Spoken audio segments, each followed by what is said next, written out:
Hey everybody, Max here with another New World video. So just jumping straight into things, I wanted to go over another solo watermark increase method. So the prerequisites for this will be the exact same as my previous watermark video, but let's run through them just real quick. Starting off with having some type of movement speed increase ability, and also having at least medium to heavy armor, with at least 9k plus HP. Now I run my routes in a set of mining gear, since there are several spots to get orichalcum nodes if you have mining high enough. Also the obvious food regen, health pots, and health regen pots, along with some type of range attack. Then of course you just need about 5 wood and 1 flint to make a single camp for respawning due to those untimely deaths. So after we place our camp, we run across this mountainside until we get to the first cave. Now the first chest can be a bit tricky and is usually the only one I will die at occasionally, which is why I like to start with this one first. It's also nice having my camp so close in order to give me the ability to try again in a close proximity.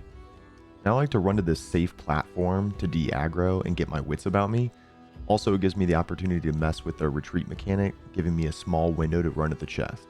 So I pop a couple shots in the enemies to trigger the retreat and then drop down, get behind the chest. If done properly, you don't even get hit and can loot and move on right away, but as you can see in this run, I did get hit, so I just simply go prone, wait a second, then get up and finish looting.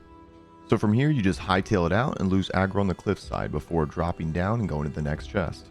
If you make your way to this small rooftop, you can grab these next chests without any issues and also sneak in a little mining. This is by far the easiest of the route, so enjoy the carefree looting while you can because the next chest can be quite aggravating. After we loot these two, we make our way north. So for this next chest, I have 2 different methods I aim for. One is pulling the 3 wizards and the boss, and if I can get all 3 to follow me up the path, then I can force the retreat mechanic, which then gives me just enough time to loot the chest. The other method is where I can make the boss bug out and turn into the running man. For this run, I did the latter. You can see here I try to pull all of them, but the boss doesn't go up the ramp, and to avoid dying, I have to drop down to the safe platform. So then it's reset time and round 2. This time I see that the boss starts to retreat, so I go for it. Unfortunately, I aggro the boss again, so I have to dip out quick. Meanwhile, the 3 wizards are in retreat mode, but it's all part of the plan. Yes, I like your plan, except it sucks, so let me do the plan, and that way it might be really good. Wonderful. But I bugged the boss out as intended and have time to loot the chest finally. So now on to the next chest, which is another walk in the park, especially compared to this one. But first, enjoy Forrest Gump.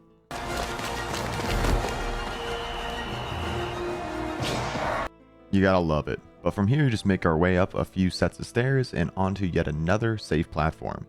Now I use my range attack to aggro and force the retreat to give myself just enough time to loot the chest.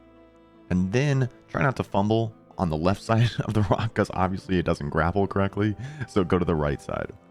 From here, we only have 2 more chests to loot for the north portion to be complete, and the nice thing is that both of these are quite simple to knock out. So we make our way up this little mountainside, jump up on this platform, make sure to stick to the left side because the lava can kill you. Now this elite boss guy pats around for a bit, so if you want to be patient and wait for him to move out of like aggro range, by all means, or you can just charge it and eventually he'll reset. Now just make sure to go prone or he can still hit you, but once he goes away, get up safely and loot the chest. From here, you just drop down, run straight into the cave where you can go prone and hide behind a stack of blocks. Now this spot is a little buggy and sometimes I have to use the unstuck action, but eventually you can get up and loot the final northern chest. So now we shift our gaze to the southern portion, which isn't as lucrative when it comes to Watermark because I believe the elite supply chests are only tier 4, but it is really easy to knock these out and they still have a solid chance of getting you rare materials and recipes. If you're only focusing on your watermark, by all means skip this and just focus on the 6 chests that I just went over. There's also some mining to be had, which is always a nice bonus. For this first chest though, you just run behind this cliffside, wait just a second, crouch up to the chest just to be extra cautious, and then prosper. Now after knocking out some extra little mining nodes here, we're on to the last chest in this route. Now for this last portion, it helps to have some type of speed buff because you can dodge quite a few of the potential hits as you run up these stairs. But most of these enemies are only level 50, so even if they do get a few hits off, it's not too bad. And once you get to the top, just jump behind this box, go prone, and everyone except 1 gunner should reset. I usually just take this guy out with my range attack and then loot the last chest. But that's going to do it for this video. Hopefully you can use this method to help raise your watermark. Let me know your thoughts in the comments. As always, stay tuned for new content. Until then, catch you guys on the flippity flip.